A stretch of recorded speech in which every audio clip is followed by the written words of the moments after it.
What's up, guys? Rick from DFS On Demand with this week's ZOZO Championship preview. Real quick, someone last week told me my video wasn't very good, no effort, and you know what? You were probably right. It was a rushed one, won't happen again. So let's look forward to this week's ZOZO Championship. If you would like to be entered in a draw to win a weekly membership to my site, dfsondemand.com, which is where you're going to see all the tools that we go through for this week, there are two ways to do this. Like the video, make sure you're subscribed to this YouTube channel, and comment below with the golfer in the $10,000 range that you are most excited about playing this week. The second way, if you're listening on the audio podcast or iTunes specifically, leave a 5-star review, say something nice about the show, leave me your Twitter handle, and I will draw a couple of names for weekly memberships. You can join us. It's been a lot of fun. Anyway, a lot to talk about with this week's ZOZO Championship. It is a brand new event on the PGA Tour. It is at a very unique course, which I will go over in a second. There are 78 players in the field, just like last week's CJ Cup, and there is no cut. Same way as the CJ Cup, which had 10 exemptions for the Korean Tour. This is going to have 10 exemptions for the Japanese Tour. There's going to be 8 sponsors exemptions. It's going to be pretty cool. There's a lot of par 3s out here, 3 of them on the front, 2 of them on the back, and this course plays any way you want it to play. This is going to be a really thoughtful players course. It's not bomb and gouge. You can take on risk rewards. You can lay back. There's going to be a lot of cool stuff, and we actually saw this course in action this week, because last night, Sunday night on the West Coast, was the Skins game where Hideki, Tiger Woods, Rory, and who am I missing? Jason Day, the winner, played a Skins match. So we actually got a little bit of a preview of a course, which we haven't seen before. So really, really cool stuff. I'm actually going to start with the course because I want to show you the ZOZO Championship website is actually stellar for this week. So here it is if you're watching on the show, and the first thing you'll notice is that there is a ton of trees out here, okay? Almost every hole is tree lined.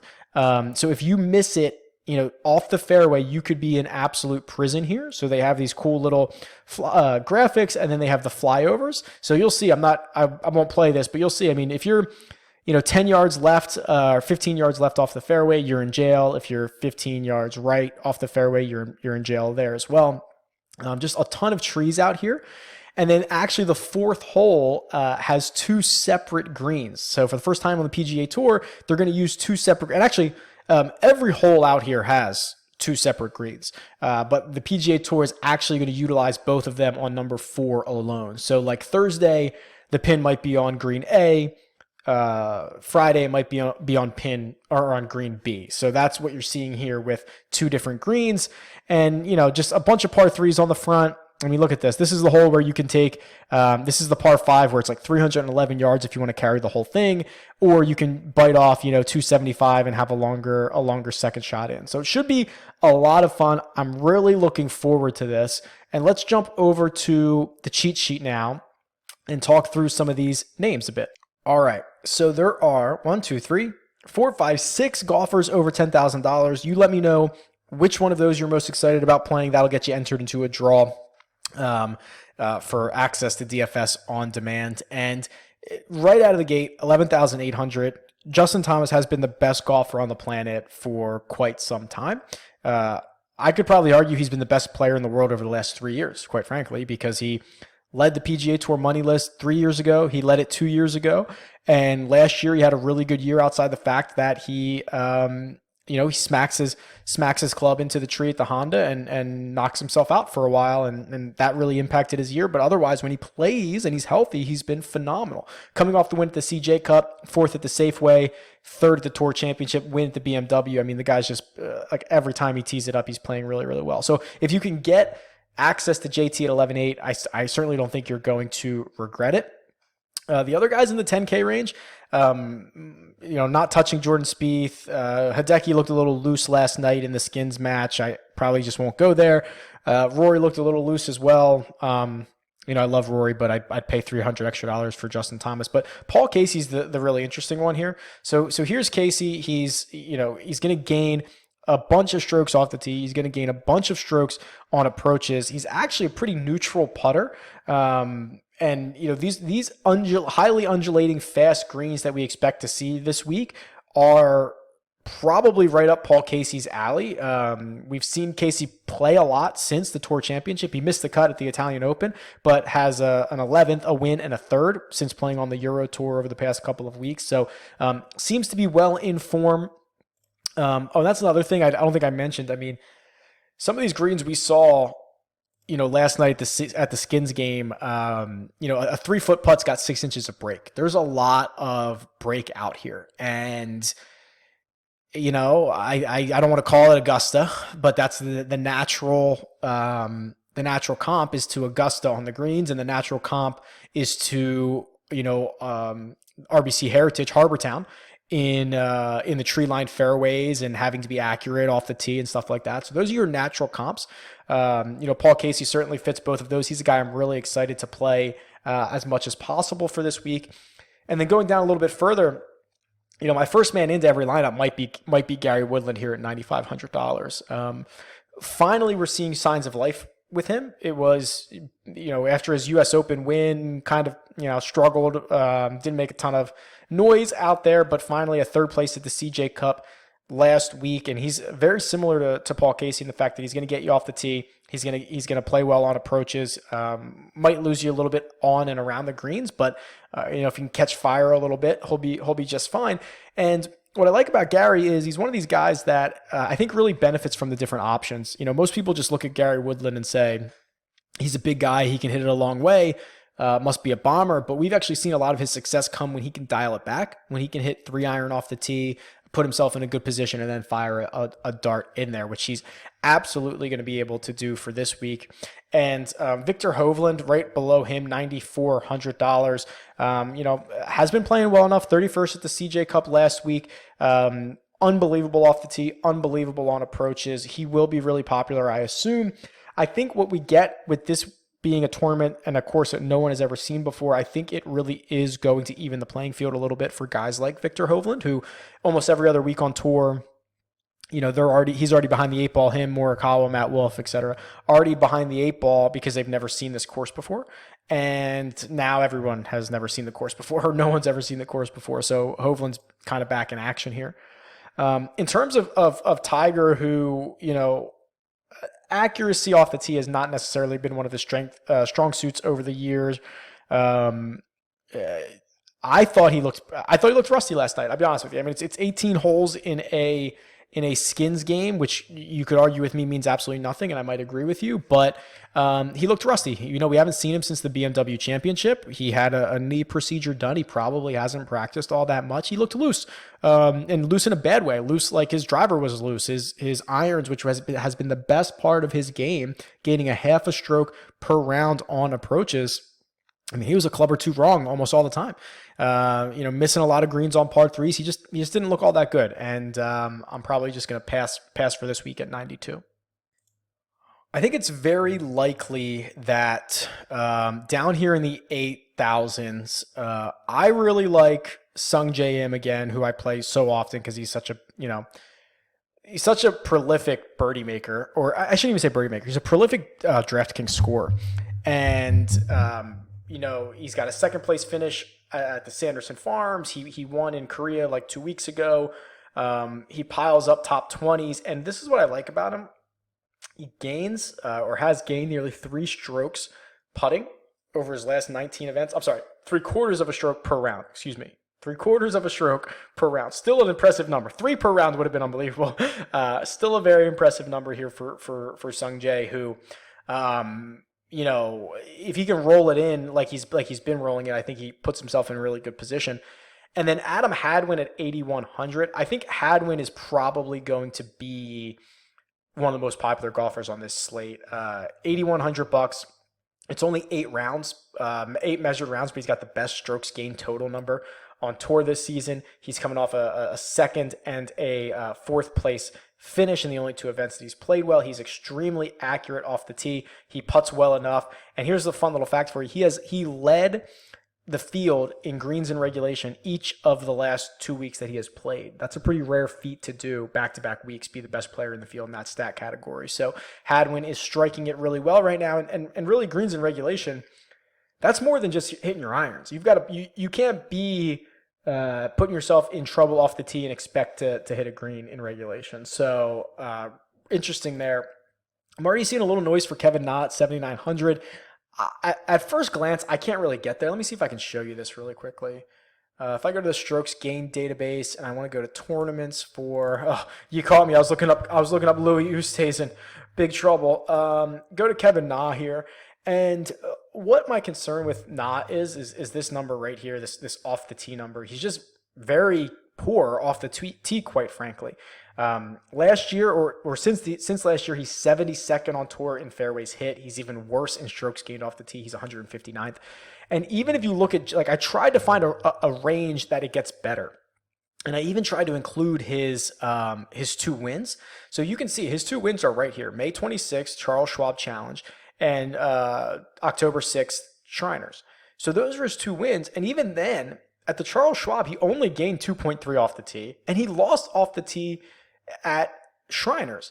And he relied on the Charles Schwab. He had 7 strokes putting and 8 he gained on approaches, and then 14 strokes putting gained at the Shriners, which is honestly, all 3 of those stats are probably unsustainable for Kevin Na. He might never do that again. So I really could not find a selling point to go get Na. I liked it at first glance, and then, the more I dug into it, I just couldn't really get there.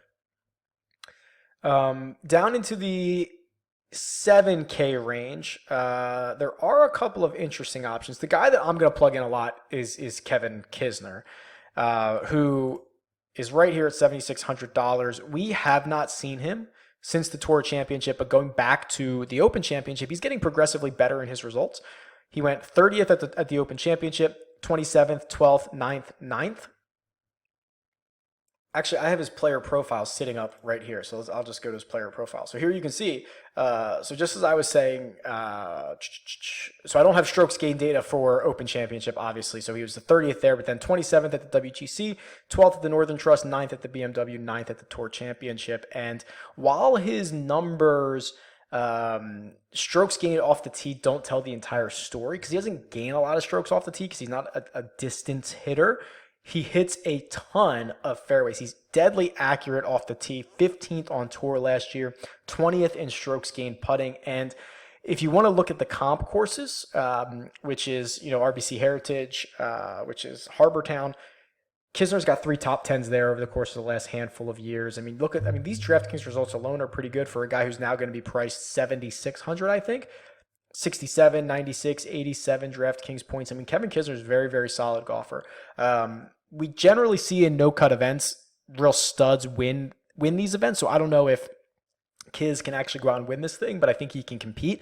I think he can be very valuable for your DraftKings lineups because he's only $7,600. The guy that also, doesn't worry me a little bit, but I think he's going to be pretty popular is Ryan Moore, for good reason. I think I just have to decide if he's the type of golfer that I want to play. So here's his player profile. Of course, I don't have the CJ Cup in here because I don't have the strokes gained data, but did end up finishing 8th last week, which now marks his last 2 starts are an 8th and a 13th place finish. And very similar to Kisner, Ryan Moore's going to just pound fairways. 2nd on tour in driving accuracy, 16th on tour in strokes gained approach. We know he can't putt. We know that. But at least his putter has been better recently. We have the strokes gained data for Shriners. He gained 4.7 strokes on the greens there. He ended up finishing 13th. And while we don't have strokes gained data for the CJ Cup, Ryan Moore did rank 5th in scrambling and 23rd in putts per green in regulation, which is like the most advanced stat that we get out of Korea for that event. So, he's going to hit a lot of greens in regulation, and if he's going to finish towards the top end of the field in putts per those green in regulations, he's probably going to be pretty well off. So maybe he can ride a hot putter one more week. I think he's going to be super chalky already, trying to get a feel for what's going on this week. Moore feels super chalky, so I think you're going to have to take a stand on him one way or another. And then this is, your obligatory Ches Reavie mention, who's number one in driving accuracy on tour, 13th in approaches. He's struggling to start this season. He's right here, 46th one, missed cut, and a 33rd. But if you can bank on his long-term form for a little bit of a bounce back, $7,400 is a really good price. Who else? Let's go down to the 6,000s, and actually we can flip over to the key stats for this. So unfortunately, as you can imagine, tournaments never existed, so we don't really have. I can't do my regression model on key stats because this course has never been played before. So I've just got the ranks for each one of these players in here, and you can go through everybody in the field and you can see what their stats are. And the one stat where I think we're going to find a lot of value this week is going to be strokes gained putting, and very rarely do we really ever consider this stat. If you guys know me, like, I'm a big team no putt guy. Like, I don't really care about this at all, but the greens look really tough. I gotta tell you, they looked really tough last night, and the feedback that day and those guys were giving, I think it's gonna take a really good putter. So I'm gonna lean on strokes gained putting just a little bit more than I would in most weeks, which in turn usually opens up a lot of value. So number one in the field in strokes gained putting, none other than Jordan Spieth, $10,000. That's not a value play, but Graham McDowell, 6,800, second in the field in strokes gained putting. Andrew Putnam, who's actually got a couple of decent finishes recently, is 74. Let me go back to Putnam here on the cheat sheet. Yeah, so, Putnam's last 4 events, 20th at the CJ, 18th at the Shriners, 43rd at the BMW, and 12th at the Northern Trust. That's a pretty good run for Putnam at $7,400. Hits his approaches really well, putts really well. Those are two good aspects to have this week. I might try to get Putnam in some of these lineups because I don't think he's going to be very popular either. Wyndham Clark, additionally, Wyndham Clark's like the opposite of a lot of these guys, where he can play well around and on the greens, but he can't putt to save, or can't hit the ball off the on approaches to save his life. He loses basically a half a stroke around. So he kind of has to drain a lot of these putts to stay in it. But those are a couple of guys. And then I do want to look at birdie or better, just because we've got a no cut event. We've established that you're going to get a guaranteed 4 rounds outside of your withdrawals, outside of your DQs. And I want DraftKings points, baby. So the best way to get it is birdie or better. Joaquin Niemann continues to lead the field in this category, followed closely by Justin Thomas, Nate Lashley, Rory, Victor Hovland, Colin Morikawa, Matt Wolff. Wow, those are some big names. The big 3, Niemann, Morikawa. Oh my God, all 4 of them. Niemann, Morikawa, Hovland, Wolff. Those 4 guys are like all in the top 7 of this stat. Pretty crazy what the tour looks like, or the future of the tour. But so those guys are there. And then honestly, if you just want to sort this, like, let's just sort this by strokes gained tee to green, because I think this is valuable as well. And it doesn't look like there's a ton of value here, but Rory, Justin, Thomas, Victor, Hideki, Adam Scott, Paul Casey, those are your top guys there. So, going back to this, I really think this is going to be a fun week. I think we're going to really like the course. I think we're really going to like the field. The field is much better than the CJ Cup. So there's a lot to like about it. If you'd like access and attempts to win access at these tools, 2 ways to do it. You know what they are. Go back to the beginning of the video. Any questions or anything else I can pull up? I have a video from last week about who succeeds better in no cut events. Go check that one out. It's viable here. I think it'll be viable again next week because that's a WGC event. So we're gonna get a stretch of no cut events here. Highly encourage you to go watch that. And I think that's about it. Tweet me. It's at RickRunGood, or leave a comment below. Later, guys. Good luck.